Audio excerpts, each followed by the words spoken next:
Hello guys, good morning. So, ngayon dito ako sa labas. Maano yung hangin. Malakas ang hangin. So, time check natin is 9 AM. Tapos, ano siya, sobrang lamig. Lamig. Tapos, hindi ko kinakaya yung ano kanina kasi sobrang lamig talaga kanina. So, ngayon, may araw na lumabas ang araw. So, dito ako sa labas ngayon, magdidilig ako ng halaman. So, anuhin ko lang to, nagkurente pa siya. I-on lang natin. At ito pong hose natin.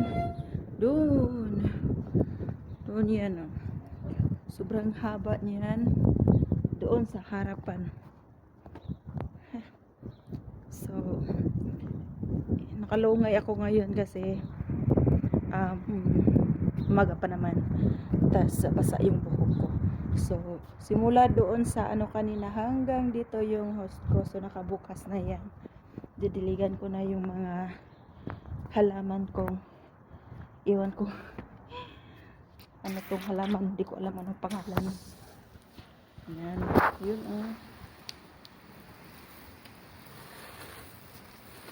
Yan. Dilig ng dilig. Ha. Saglit lang. Pati dito para mawala-wala yung mga ano actually bermuda yan na plastic. Ayan. Yan, big. Nawakal ko lang sa ipon ko.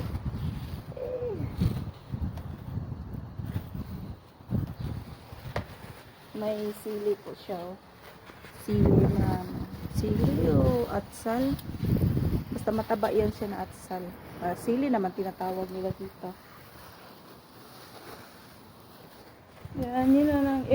Pag tinglamig kasi, every 4 days or 3 days, ang ano ko dito, ang dilig ko dito kasi hindi naman masyado na ng araw. Dahil sa lamig. So, lilipat tayo dito sa isa.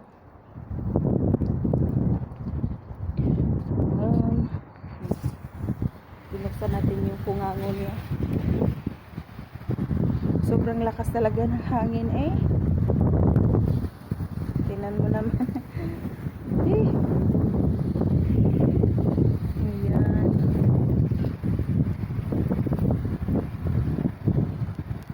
Ay, nako, makaligo pa. Ang lamig.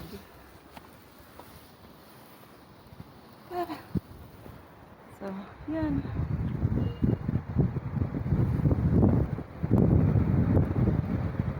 So, tanggalin na natin. Tapos na. Kunti lang ilagay natin kasi actually basa pang sa ilalim. Sana, nako. Mura naman ko gilugos ani akong buhok. Basa kasi pero hindi ko para madaling maano siya. Yun. Ayan, ibalik ko na siya dito. Alright. Ayan. Ganun lang ang mag-unat ng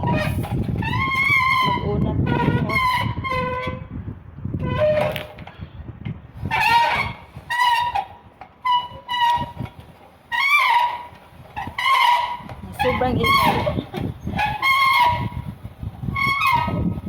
Anuhin natin para hindi siya maingay.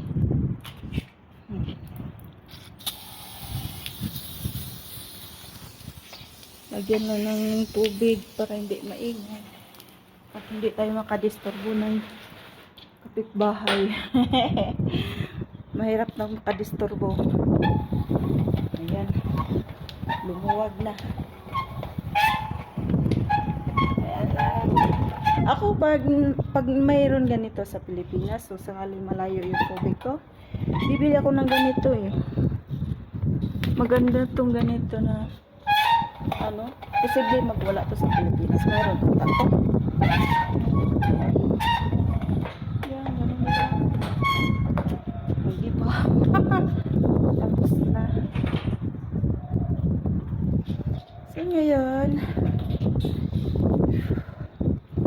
aalis ang amo ko ngayon, pupunta silang Sulpi.